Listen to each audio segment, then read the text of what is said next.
जय गुरु जी। शुकराना गुरु जी, अनंतम शुकराना। वाहिगुरु जी का खालसा, वाहिगुरु जी की फतेह। ओम नमो शिवाय, शिव जी सदा सहाय। ओम नमो शिवाय, गुरु जी सदा सहाय। गुरु जी आप जी के सामने बैठकर श्री गुरु नानक देव जी की जन्म साखी आपको सुना रही हूँ। आप इसे आगे संगत तक पहुँचा रहे हैं। मैं आपकी लख लख शुक्रगुजार हूँ और हमेशा रहूँगी।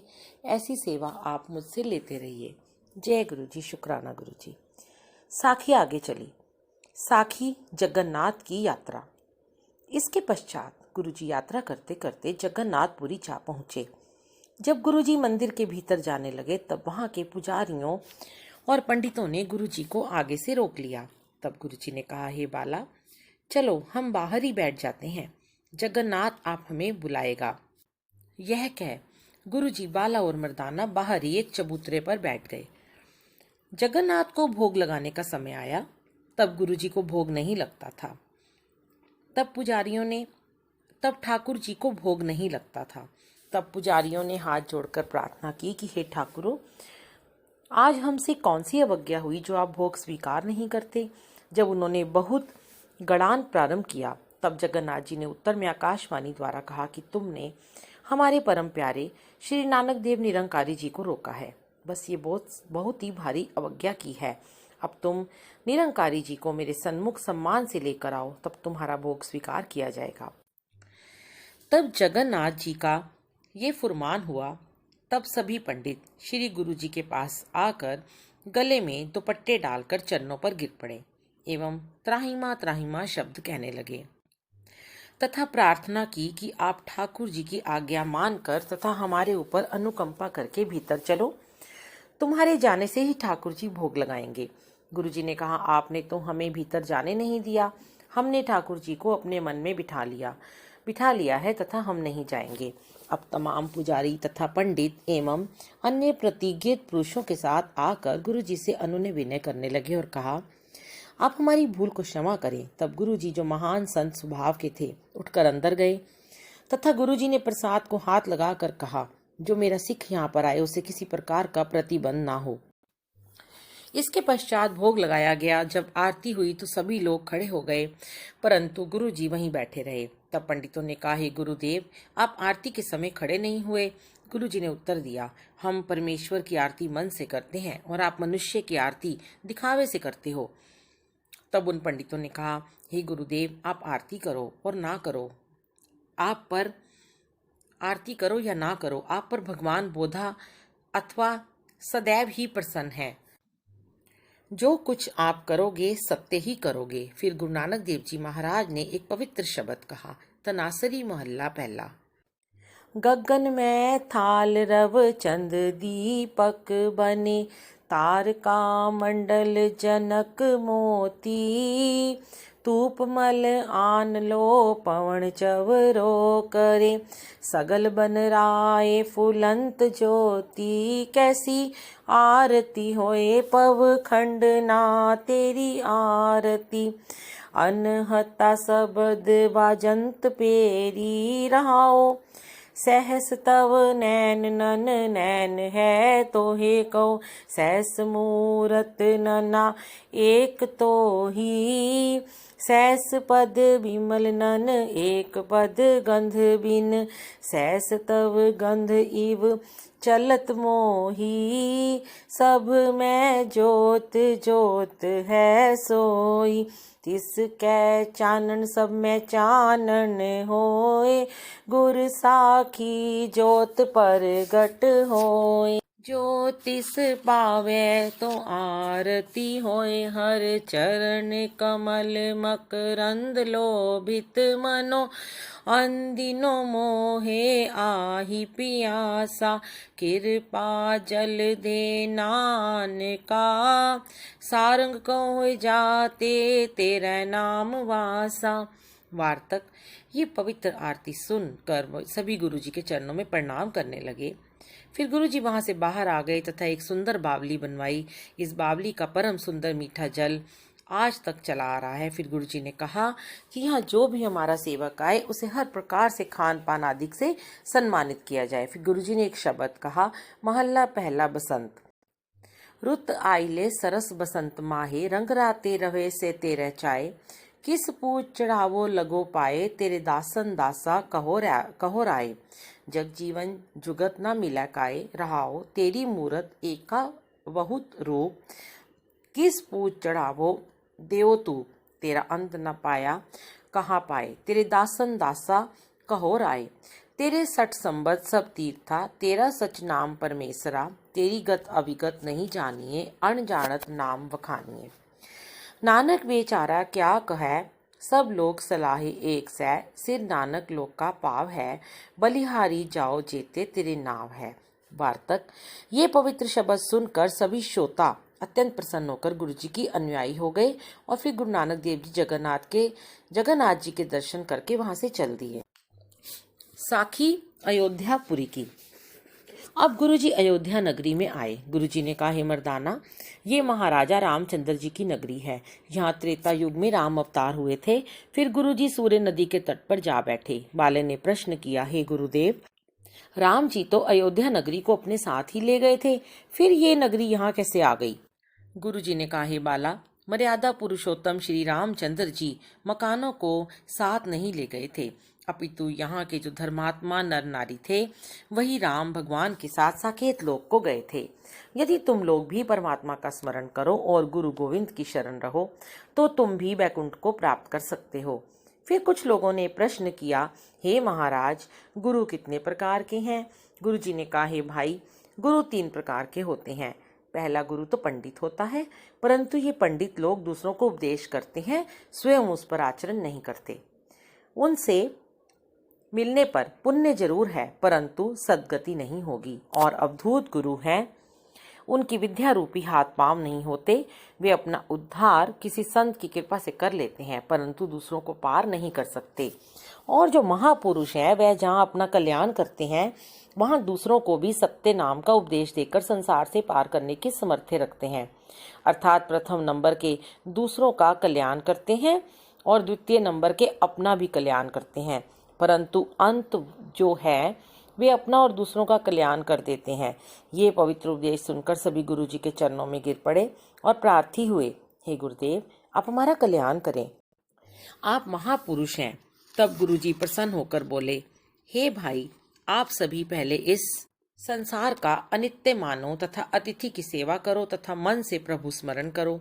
जो कुछ मिले उसे बांटकर खाओ, धर्म की और मर्यादा की कमाई करो। इस प्रकार उपदेश देकर गुरुजी महाराज बाला और मर्दाना दोनों को साथ लेकर चल दिए। साखी प्रयागराज की। अब सतगुरु श्री नानक देव जी प्रयागराज इलाहाबाद पहुंचे। गुरुजी के निकट बड़े बड़े विद्वान धर्म चर्चा के लिए आए। तब गुरुजी ने उस वाहे गुरु के दरबार में प्रार्थना की कि हे जगत पिता, कोई तो संस्कृत का पंडित है तथा कोई वेद पुराणों को पढ़ने पढ़ाने वाले हैं तथा कोई गुप्ती लेकर अनेक प्रकार के जप करने में दक्ष है, कोई त्रिकुटी आदि का अभ्यास करने वाला है, परंतु मैं तो आपके नाम स्मरण के बिना कुछ नहीं जानता। मुझे तो सदैव आपके नाम का सहारा है। मैं नहीं कह सकता कि मेरी क्या गति होगी। मैं मूर्ख हूँ, अज्ञानी हूँ, परंतु तेरा नाम तन मन से जपता हूँ। मेरा मन संकल्प विकल्पों से बंधा हुआ है, परंतु तेरी शरण हूँ। तेरी कृपा से मेरी लज्जा अवश्य रहेगी, ये मुझे पूर्ण विश्वास है। यह प्राणी घंटी यंत्र की न्याय चलाता है और जीवन के दिन पूरे करता है, परंतु नाम स्मरण नहीं करता। कर्म चक्र में भटकना इसका काम प्रारंभ से चला आया है। जब से ये जीव माता के गर्भ में आया, तभी से इसके सिर पर मृत्यु चक्र काट रही है, परंतु ये अज्ञ जीव अपने जीव के तथ्य सोचता सोचता एक दिन काल का ग्रास हो जाता है। अपने नेत्रों से अन्य लोगों को मरते देखना भी अपनी मौत से बेखबर है। नाम स्मरण नहीं करता, ये समझता है कि ये मेरे माता पिता भाई पुत्र नारी आदि मेरी सहायता करेंगे, परंतु ये सभी विचार मिथ्या है। जिनको प्रभु कृपा से नाम दान प्राप्त होता है, वही नाम इस प्राप्ति का सहायक बनता है, दूसरा कोई नहीं बनता। नाम स्मरण से सभी मनोरथ सिद्ध होते हैं। इस प्रकार का सदुपदेश सुनकर सभी पंडित और अन्य लोग कृत्य हो गए और गुरु जी के चरणों में प्रणाम करके गुरु जी के अनुयायी हो गए तथा कहने लगे, आप कृपया हमारा कल्याण करो। गुरु जी ने कहा, बस मेरा तो यही कहना है कि आप उस परमेश्वर की अनन्य भक्ति करो, तन मन से नाम स्मरण करो, बस इसी में ही कल्याण है। अभिमान त्यागो, अतिथि का सत्कार करो, बांट कर खाओ, पापों से डरो। इसी में कल्याण है। इस उपदेश से सभी लोग गदगद प्रसन्न हुए। अब गुरुजी वहां से चल दिए तथा अनेकों तीर्थों में सदुपदेश देते हुए पंचवटी अगस्त आश्रम में पधारे। संजनों को दर्शन और प्रभु चर्चा यही लक्ष्य रहा। अब गुरुजी कारू देश की ओर चले। साखी त्रिया राज की। श्री गुरु नानक देव जी महाराज भ्रमण करते करते कारू देश में जा पहुंचे। जब वहां 3-4 दिन हो गए तब भाई मर्दाना ने कहा, हे महाराज, आप तो पवन के आहार से ही संतुष्ट रह सकते हो, परंतु मुझे तो भूख ने अति दुख दे रखा है। आप कुछ मेरी भूख की समस्या को ठीक करो। ये नगर बहुत सुंदर नजर आ रहा है। यदि आप की आज्ञा हो तो मैं नगर में जाकर कुछ पेट पूर्ण करने का प्रयत्न करूं। गुरुजी ने कहा, हे मर्दाना, इस नगर में जाना अच्छा नहीं है। मर्दाने ने कहा, हे गुरुदेव, जब कोई बस्ती आती है तभी आप यही कहते हैं कि इसमें ना जाओ। आपको तो निर्जन स्थान ही अच्छा लगता है। गुरुजी ने कहा, हे मर्दाना, जैसी तुम्हारी इच्छा वो करो। तब भूखा मर्दाना एक मोहल्ले में चला गया। आगे 4 स्त्रियां मिली जो आपस में हास्य विनोद कर रही थीं। मर्दाने को देखकर एक ने कहा, इसको मैं ले जाऊंगी। दूसरी ने कहा, मैं इसको ले जाऊंगी। इस प्रकार वे बातें करती थीं। एक ने मर्दाने को आवाज दी। तब भूखे मर्दाने ने समझा कि यह कुछ मुझे देना चाहती है। जब मर्दाना उसके निकट गया तब उस औरत ने मर्दाने के कंठ में एक धागा बांध दिया। बस उसी समय मर्दाना एक बकरा बन गया। तब उस औरत ने मर्दाने को जो बकरा बना हुआ था उसे लाकर अपने मकान के एक चौखटे के साथ बांध दिया तथा वह स्वयं जल भरने को चली आई। मर्दाना दुखी होकर गुरुजी को याद करने लगा और नेत्रों से आंसू बहाने लगा। इधर गुरुजी ने कहा, हे बाला, मर्दाने को गए 1 पहर के लगभग हो चुका है, अभी तक लौट कर नहीं आया। हे बाला, हमें भाई मर्दाना रबाब सुनाया करता था। ये नगरी जादू टोने करने वालों की है। क्या जाने मर्दाना भी किसी जादू द्वारा बकरा बना दिया गया हो। इतने कहकर दयालु गुरुदेव उठकर चलने को तैयार हो गए और कहने लगे, हे बाला, चलो मर्दाने की देखभाल करें। तब बाले ने कहा, हे महाराज, हम मर्दाने को कहाँ खोजेंगे। तब गुरुजी ने मुस्कुरा कर कहा, हे बाला, हमारे मर्दाने को किसी ने बकरा बनाकर बांध रखा है। मैंने कहा, हे महाराज, जो आपकी आज्ञा नहीं मानेगा वे बकरा ही बनेगा। गुरुजी की आज्ञा से बाला गुरुजी के साथ उस नगर में मर्दाने की भाल को चले। गुरुजी और बाला जब नगरी में गए तो वहीं औरतें इनको भी मिली। गुरुजी ने उनसे पूछा कि यहाँ हमारा एक आदमी आया, क्या तुम्हें उसको कोई पता है। वे नटखट औरतें कहने लगी, हमने तो किसी मनुष्य को नहीं देखा। इतना कहकर एक औरत भाई बाले के कंठ में एक धागा बांधने लगी।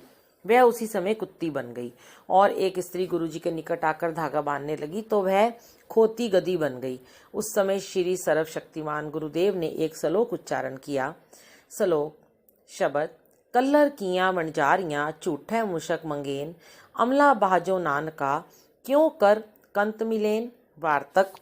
जब ये श्लोक उच्चारण किया तो वह औरत जिसने मर्दाने को बकरा बनाकर बांध रखा था, उसके सिर पर जो जल का घड़ा था वह सिर के साथ चिपट गया। फिर उसकी एक सहेली गुरुजी के कंठ में धागा बांधने आई तो तत्क्षण बकरी बन गई। तब गुरुजी ने कहा, बाला, ये जो सामने घर है वहां जाकर मर्दाना जो बकरा बना है उसके गले में एक धागा है, उसे तोड़ दो। गुरुजी की आज्ञा पाकर मैं घर के भीतर गया तथा मर्दाना जो बकरा बना हुआ था उसके कंठ से धागा तोड़ डाला। फलतः बकरे से फिर मर्दाना बन गया। जब गुरुजी के निकट आया तो गुरुजी ने कहा, सुना भाई, क्या हाल है। मर्दाने ने कहा, वाह गुरुदेव, आप धन्य हो जो हमें इन बलाओं में लिए फिरते हो। गुरुजी ने कहा, हे मर्दाना, हमने तो रोका था मगर तुम स्वयं ही आकर फंस गए तो हम क्या करें। इसके पश्चात उन स्त्रियों के पति घर में आए तो क्या देखते हैं कि वहां औरतों के स्थान पर कुत्तियां और बकरियां हैं तथा एक के सिर से जल घट चिमटा हुआ है। वहां एक औरत जिसका नाम दरगाह नूर शाह था, वह सबकी सरदार जादूगर थी। उसे ये सूचना मिली, एक हमारी साथन के सिर से जलघट चिमट गया है। तो उसने आज्ञा दी कि मेरी सभी कार्यकर्ताएं वहां जाकर उसके सिर से जलघट को पृथक करें। नूर शाह की आज्ञा से सभी जादूगरनियां वहां आई। कोई तो मृगछाला पर सवार होकर आई, तो कोई आकाश मार्ग से आई, तो कोई ढोल बजाती आई। सभी ने अनेक यंत्र मंत्र किए परंतु उसके सिर से जलघट नहीं उतरा तथा वे जो कुत्तियां और बकरियां बनी हुई थी वे सभी औरतें नहीं बनी। तब गुरुजी ने कहा, मर्दाना, तुम परमात्मा को स्मरण करके अपनी रबाब बजाओ। उस आज्ञा को मानकर मर्दाना रबाब बजाने लगा और गुरुजी महाराज जी ने एक पवित्र शब्द उच्चारण किया। इधर तो गुरुजी शब्द उच्चारण कर रहे थे और उधर वे सभी जादूगरनी अपनी असफल चेष्टा कर रही थी। जब कोई यंत्र मंत्र आदि सफल ना हुए तब उन सबकी सरदार नूर शाह को खबर हुई। वह भी आई और अनेक अडंबर अपने साथ साथ लाई। उसने भी बहुत जोर लगाया परंतु सफल ना हो सकी। तब गुरुजी ने कहा, जब अनेक यंत्र मंत्रादि करके नूर शाह भी पराजित हो गई तथा उस औरत के सिर से जल घट नहीं उतरा और ना ही वे कुत्ती बकरी गधी आदि औरतें बनी, तब उस नूर शाह ने बहुत दूर दूर से कमाल की कारीगर जादूगरनियां बुला ली। वे सभी मिलके ढोलक बजाने और अपने मंत्रों का उच्चारण करने लगीं। तब श्री गुरु नानक देव जी ने कहा, महला पहला। गली असी चंगियां आचारी बुरियां, मनु कुसुदा कालिया बाहर चिटवियां, रीसा करे तिनाड़ियां जो सेवे दर खड़ियां, नाल खसमै रतियां माणे सुख रलियां, होदै ताण निताणियां रहे निमाणियां, नानक जन्म सकार था जे तिनकै संग मिला। अब नूर शाह ने विचार किया कि साधु को माया जाल में बांधना उचित है। यदि इसे माया ने काबू कर लिया तो ये स्वतः हमारे अधीन हो जाएगा। नूर शाह की आज्ञा से अनेकों जादूगरनी हीरे मोती आदि जवाहरात लेकर आईं और गुरु जी के आगे भेंट रख दी। उस माया को देखकर गुरु जी ने कहा, जब ये शब्द उन्होंने सुने तो उनके पति जो कुत्ती बकरी गधी बनी हुई थी वे सभी गुरु जी के चरणों में आकर गिर गए और धन्य धन्य कहने लगे। तब गुरु जी ने कहा, हे भाई, ये जो माया आप लोगों ने हमारी भेंट की है, इससे एक धर्मशाला का निर्माण करो, अभिमान त्यागो, अतिथि की सेवा करो, सदैव मन से मैल को धो डालो, प्रभु नाम स्मरण किया करो। जब गुरु जी ने ये उपदेश दिया तो वे तमाम पुरुष भाई बाले के चरणों में प्रार्थना करने लगे कि आप गुरुदेव से हमें क्षमा दिलवा दो। बाले ने कहा, ये मित्रों, गुरु जी अत्यंत दयालु हैं, आप उनसे क्षमा याचना करो, आप पर अवश्य ही कृपा करेंगे। जब वे तमाम गुरु जी से पार्थी हुए तब गुरु जी ने कहा, बाला, जाओ उसके सिर से जल घट उतार दो और उसी जल के छींटे सब पर डालो, तब सभी पूर्ववत ठीक हो जाएंगी। मैंने गुरु जी की आज्ञा का पालन करके जल घट उतारा और पानी के छींटे दिए। तब वे सब नर नारियां गुरु जी के सेवक बन गए। गुरु जी ने ईश्वर नाम का उपदेश दिया। वहां एक धर्मशाला बनवाई गई। नूर शाह को गुरु जी ने कहा, देखो, जो कोई हमारा सिख यहाँ आए उसे दुख नहीं देना। नूर शाह ने कहा, हे महाराज, यदि आपका कोई कुत्ता भी यहाँ आएगा तो उसे भी किसी प्रकार का कष्ट नहीं होगा तथा उसकी पूजा की जाएगी। फिर गुरु जी उस प्रदेश से चलने को तैयार हो गए। जय गुरु जी। शुक्राना गुरु।